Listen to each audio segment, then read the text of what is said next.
Hey everybody, how's it going? Hope you're having a lovely day. In today's episode of Everything is a Subscription, Everything is Anti-Repair, Everything is Anti-Ownership, I'd like to talk about a company that you probably weren't expecting me to talk about, Rockstar Games.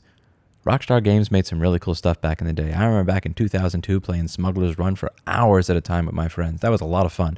I never really got into the Grand Theft Auto stuff. I could never had the discipline for the actual missions. I would just run around killing random people and stealing their cars. So take that for what it's worth. But I actually liked them as a video game studio, at least 21 years ago. And apparently they have started to do the same anti-consumer crap that just about every other company has. So Grand Theft Auto Online is a very popular version of the game. It's been around for a really long period of time. And recently what they decided to do with an update is take away over 150 cars in the game because they wanted to streamline the shopping experience, because it was so confusing to be able to buy these cars before.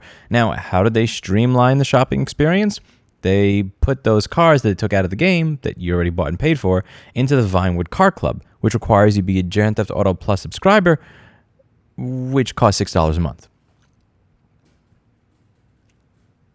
Imagine you're going to a gym and you have a bunch of different machines at the gym. And at one point they say, okay, you know what you get? You get a VKR station and that's it. We're doing this to streamline the experience. If you want an incline bench press, a decline bench press, dumbbells, squat rack, you can pay $6 a month in addition to what you already paid to go to that room. This is sad. Do you remember a time when video games were cartridges that you plugged into a system that did not connect to the internet? And because this system did not connect to the internet, was incapable of connecting to anything other than a television and a controller, the manufacturer of the video game, the publisher of it, was incapable of taking away functionality from something that you already paid for. Do you remember that?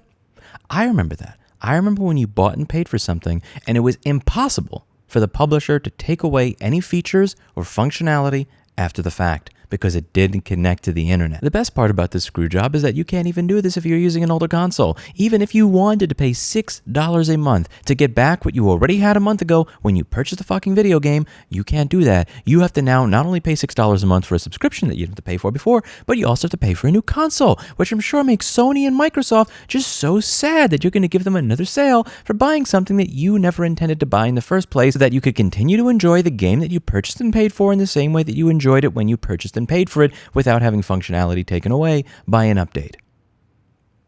This is bullshit. This goes back to what I said a few years ago. I actually paid money for Street Fighter V after paying for Street Fighter 4 and Alpha 3, and I went to play a Sagat. I went to choose Sagat so that I could kick the crap out of my employees, because there's nothing I like more than kicking the crap out of my employees in a good old video game, and I couldn't play as him even though I already paid for the video game without paying again to use him.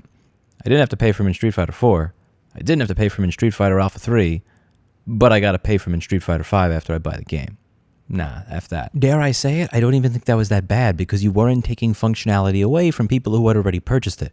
If I buy Street Fighter V and it doesn't come with Sagat, that sucks. If I buy Street Fighter V, it comes with Sagat, and then you take him away from me after I've paid for the game, that is considerably worse. And that appears to be what's going on here. And it seems like more and more companies are just doing every single thing they can to squeeze as much money out of everyone as possible. You paid for the game.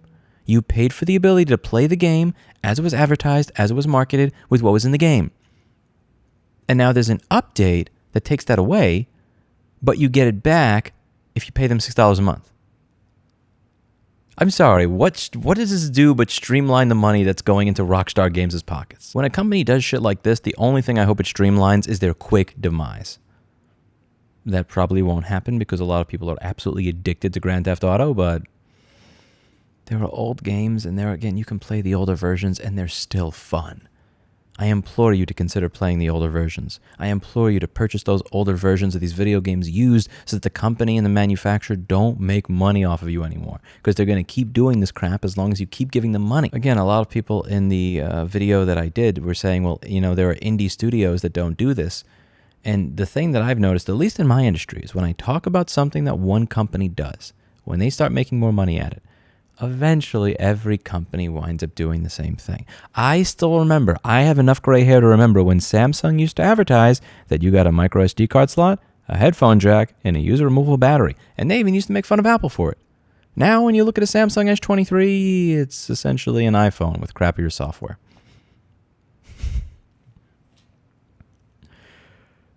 Everybody tends to copy what the leader gets away with, particularly if the leader makes more money. It's incredibly important. It is pertinent that we as consumers stop allowing the leader to make more money. And it starts with you. And it starts with me. It starts with opting out of these garbage systems.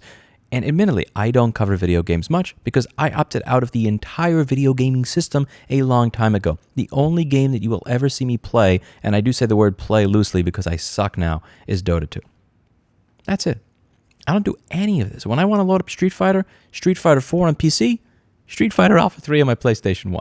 That is it. Because this type of abusive crap has gotten far too widespread. And I'm not going to give these companies money until they stop doing it. Sometimes I may falter. Sometimes I may fail. I am human. I have my vices. But I do my best to avoid giving money to people who screw me at every possible turn. And I hope that you do too. That's it for today. And as always, I hope you learned something. I'll see you all in the next video. But to streamline the viewing experience, my next video is going to be behind a paywall. You have to buy Mr. Clinton a set of greenies in order to view it. I assure you, it is for your own benefit. I'll see you in the next one, but only if you pay. Bye now.